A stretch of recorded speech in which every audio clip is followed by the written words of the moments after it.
Welcome to Play Misty for You. When I first moved to Santa Monica in 2007, one of the first places I went to was the ocean by myself. I decided to have a big chat with God. I was like, hey, God, I'm here now. Make everything go great. And God was like, you got it, Misty. Whatever you want. I was like, hey, God, while I'm here, I really was looking out the water, watching all the waves. This is amazing. I can't believe we live here. This is so wonderful. I'm so happy. Then, hey, God, like the waves are really nice and everything, and the beach and the water and the beautiful sky, but I sure could use, I don't know. How about you throw a seal going by in the wave to kind of show me that you hear me, that we're buddies, that we're pals, like maybe just a seal going by. About 3 minutes later, a seal goes by in the waves. Wow. Thanks, God. That is amazing. Jesus is my homeboy. Like, we are tight. We are thick as thieves. Hey, by the way, kind of like to see a dolphin while I'm here. While you're out there, and just a little wink and a nod to me that you care about me and I'm doing the right thing. Sure enough, within 5 minutes, dolphins go by, a couple of them. You think that'd be it? You think I'd walk away just like, wow, so grateful, so honored to have this conversation with HP and Mother Nature. But no, it's like, God, can I see a whale? At which point, like, nothing happened. It was like, girl, move on with your life. You're in California now. A couple of months ago, I was out at the beach for the first time. Because that's the thing. When I moved here, we were at the beach like not only every single day, but every single weekend. And then it became only every weekend. Then it became one weekend a month. And then it became, have I gone in the last 6 months? And then it became, did I go to the beach this year at all? And mind you, I've pretty much lived 10 minutes away from the beach for a very long time now. So that's appalling. I digress.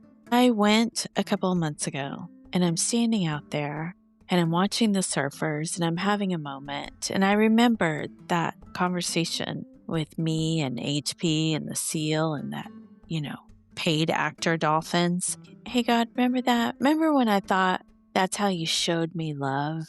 Like, I don't need all that anymore. It's like a kid that stops believing in Santa Claus, but knows that there's magic in Christmas, right? I don't need you to bring all those guys by. I know that you care about me and it's all good. What do you know? Dolphins. Like, it was bananas. There were so many dolphins. I thought the surfers were going to get kicked out of that part of the beach. It was amazing. And it was such a blessing. And I was bawling. I really was bawling. All right, let's go into a Nikki story.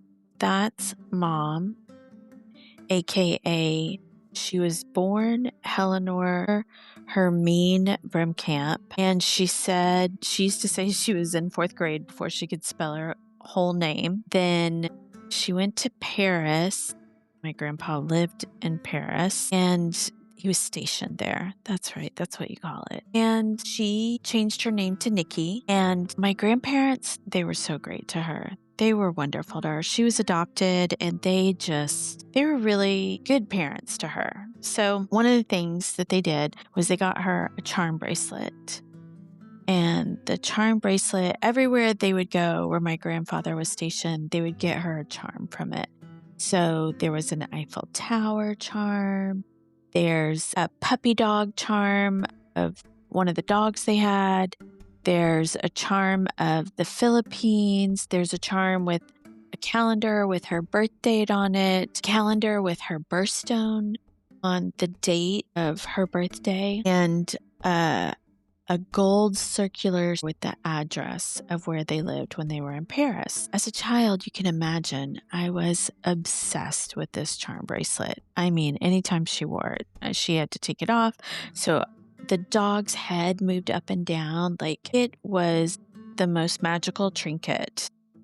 I would always look at that address, Rue d'Or, St. Cloud, blah, blah, blah, French, Parisian, shishi. I'm going to visit that address. But Nikki and I, we had very different lives. Nikki grew up with a dad who was a lieutenant colonel in the army and traveled the world. I grew up in the village apartments. Little different ways of doing things. Nikki got a car when she turned 16. I got $100. Also, I opened the $100. Is this for gas? Is this for gas for the car? The keys? Is that a separate part? Because I'm not seeing anything else. We thought you'd be thrilled about the $100. But anyways, so a little bit of a different experience growing up. I was like, she got to go all these places before she was even 18. She'd travel the world. I'm getting older. No, I'm 16 now. I'm looking at that bracelet. Like, how exactly am I going to pull this off? Well, I was, I think, close to 40 when I got my first passport. Went to Costa Rica, amazing trip. And then I kept waiting for either the man I was married to or men I was dating. They would see the charm bracelet because by now Nikki had passed. I owned the charm bracelet. I wore it all the time. And I would say, I'm going to visit this address. I remember one guy was like, I'm going to fly you first class.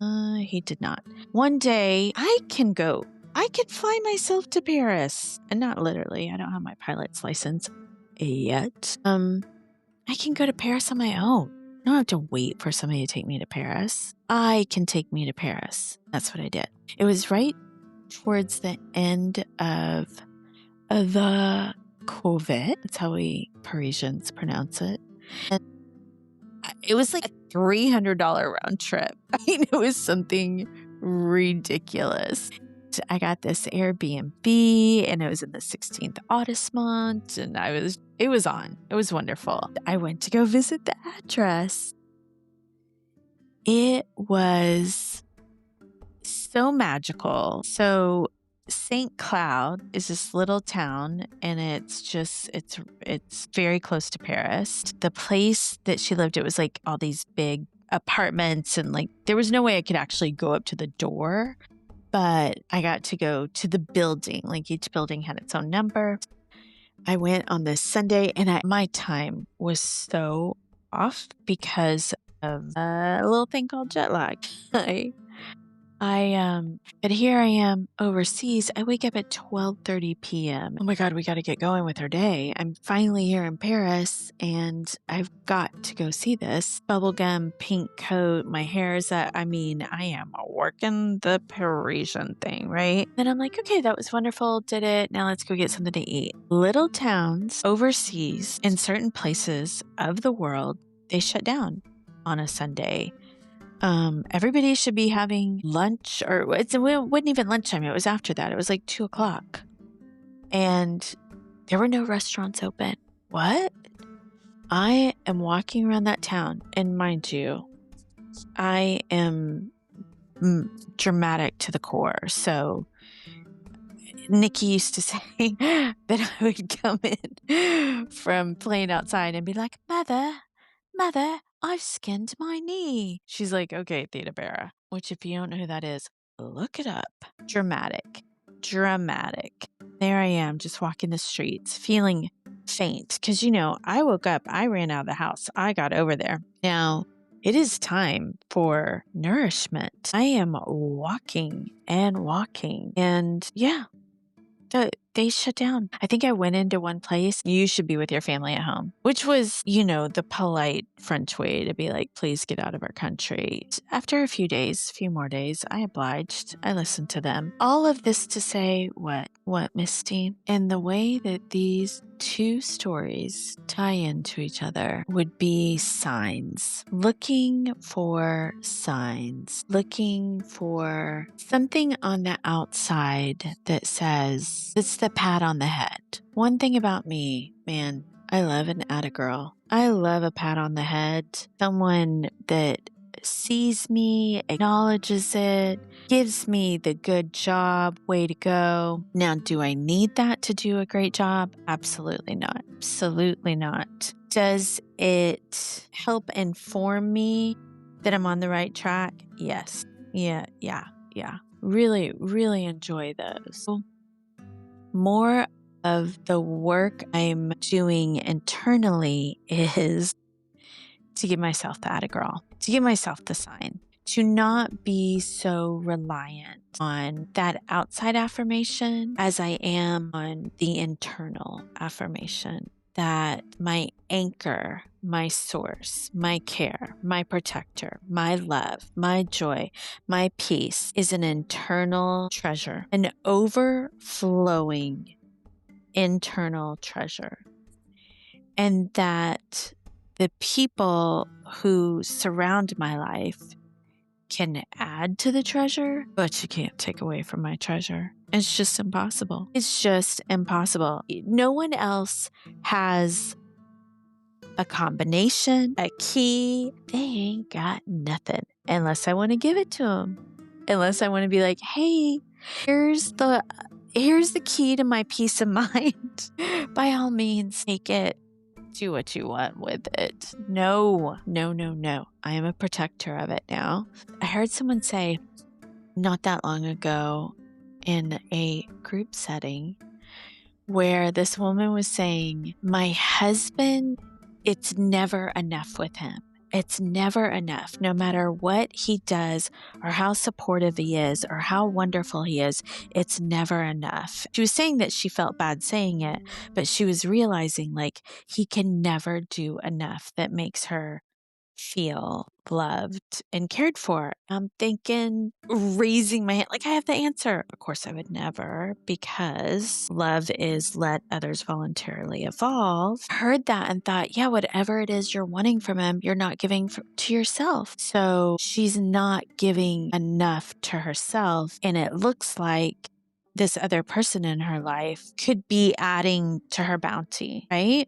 I used to say when I was married, I would say to my friends who are single that the hardest part about being in a relationship is that there was someone between me and looking at myself. So what my head would tell me is, hey, yesterday didn't go the way I planned. Oh, you know what? He left dishes in the sink. Yeah, I bet that's why yesterday didn't go the way it was planned. You know, if he hadn't left the dishes in my brain would just try and figure out ways. By the way, he never left any dishes in the sink. If anyone left dishes, it was me leaving dishes in the sink. He's very, very OCD, and I am not. The point is that there was somebody in between me and looking at myself. Me and being accountable. That is the blessing and the curse of not being in a relationship. The blessing is that I'm not confused about why I'm having an experience. The curse is, I don't think there's a curse right now, really. I mean, I like being on my own. But you know, I used to think that anybody who's on their own is saying they like being on their own. Anybody who's in a relationship says they like being in a relationship. I heard This American Life where nobody has any regrets. People don't suffer from regrets, is what they were saying. They said, one of the examples, they talked to the guy who would have been the fifth Beatle, the sixth Beatle. I don't know. I want to say the fifth Beatle. The fifth Beatle. Come on, Misty. You can do this. I didn't grow up in that era. But, I mean, I know their music. But they asked him, and he said, nope, I'm really happy I wasn't in the band. Really happy I did not have fame and millions upon millions of dollars. Grateful that they didn't accept me. It's like, yeah, that's what our brain does. It was something didn't go our way, and we're like, you know what? Totally cool with that. Figure out a way at some point in time that worked out exactly the way it was supposed to. So, yeah, right now, I am not in a relationship, and I am not upset about that. Am I open to it? Yeah, kind of, sort of open to it. Am I looking for it? That would be hell to the no. That would be a no. Why? Because one thing about Paris, let's bring it back to Paris. If I could tell you how much I loved traveling solo to Paris, how much I love going to the Louvre and saying, I'm ready to go. And I didn't have to turn to, are you ready to go? Do you want to see that? Do you want to go over there? Do you need to see the, you know, God, I wish I could think of something art history. Do you need to see the 18th, the Renaissance period at 4:30 p.m.? No, that was wonderful. Did I have to turn to anyone and go, I'm really hungry for this. What about you? I just want to grab something quick to eat. Or I want to have a whole steak and sit down. I did not have to ask anyone anything. I just marched to the beat of my own heart. C'est la vie. That is where I'm going to leave you today. As always, our sponsor is OtisIncLA.com.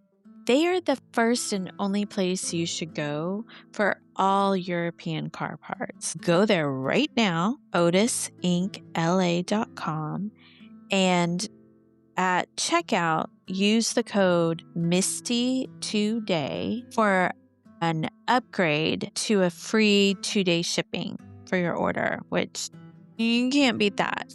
If you need a car part, you don't want the ground. Like, you don't want your car part on the ground. You want your car part in the air, coming to you ASAP from Misty today. That is Misty, the number 2, DAY. And that is all for today.